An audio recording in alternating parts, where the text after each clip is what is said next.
Class 8 pass করার আগেই অনেক বিয়ে হয়ে যায়, এখনো হচ্ছে। রবি ঠাকুরের কথা বলা হলো, হ্যাঁ 100 বছর আগে উনি যখন বিয়ে করেন ওনার সহধর্মিনীর বয়স ছিল 9.5 বছর। তখনকার যুগে সেটাই স্বাভাবিক। আমার মা যখন বিয়ে করেন তখন তার বয়স ছিল 11 বছর, তখনকার দিনে সেটাই স্বাভাবিক। তিনি হয়তো ক্লাস 5 পাস করছে, কিন্তু এখনকার দিনে তো সেটা অ্যাকসেপ্টেড।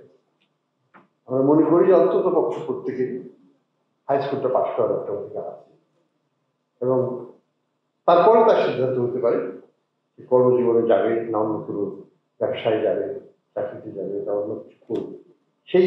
সেই লেভেল পর্যন্ত মানসিকভাবে ডেভেলপমেন্টের একটা স্টেজ পর্যন্ত কিন্তু আমরা অনেককেই যেতে চাই না, যার ফলে আমরা কিন্তু পিছিয়ে পড়ছি। অনেক সময় দাবি করা হয় যে পাকঘরে পাক করছে, এটা কি আমাদের জিডিপির পার্ট না? আমি বলবো ওইদিকে না তাকান, তাকে পাকঘর থেকে বের করুন, অন্য কাজে ব্যস্ত রাখুন, পাকঘরে যাবে সময় সব, কিন্তু নট হবে। এই মানসিকতার পরিবর্তনটার প্রয়োজন আছে আমাদের মেয়েদেরকে, আমাদের গৃহিণীদেরকে, আমাদের মাদেরকে বের হওয়ার সুযোগটা। তো এই জায়গাটায় আমি মনে করি আমাদের মানসিকতার একটা বড় পরিবর্তন দরকার। বাংলাদেশ ব্যাংক যে ক্ষুদ্র প্রয়াস নিয়েছে, সেটা এটাকে পরিবর্তন করার একটা চেষ্টা, একটা ছোট চেষ্টা বলবো। কারণ কোনো প্রতিষ্ঠানই বা কোনো ব্যক্তি কোনো প্রতিষ্ঠানে এককভাবে কোনো কিছু পরিবর্তন করতে পারে না। এটা ডিপেন্ড করে সমাজের পুরো সিস্টেমটার উপর এবং সবার সেখানে সেই মানসিকতার পরিবর্তন।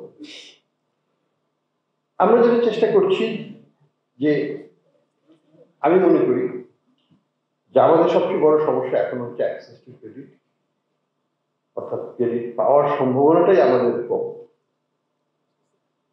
এবং এই অ্যাক্সেসটাকে কিভাবে বাড়ানো যায় সেটা একটা চ্যালেঞ্জ। এবং আমরা সেটা আরেকটা চ্যালেঞ্জ যেটা হচ্ছে ফাইন্যান্সিয়াল লিটারেসি চ্যালেঞ্জ, অর্থাৎ অনেক ক্ষেত্রে মেয়েরা বা ছেলেরা জানে না যে কিভাবে তাদের ফাইন্যান্সিয়াল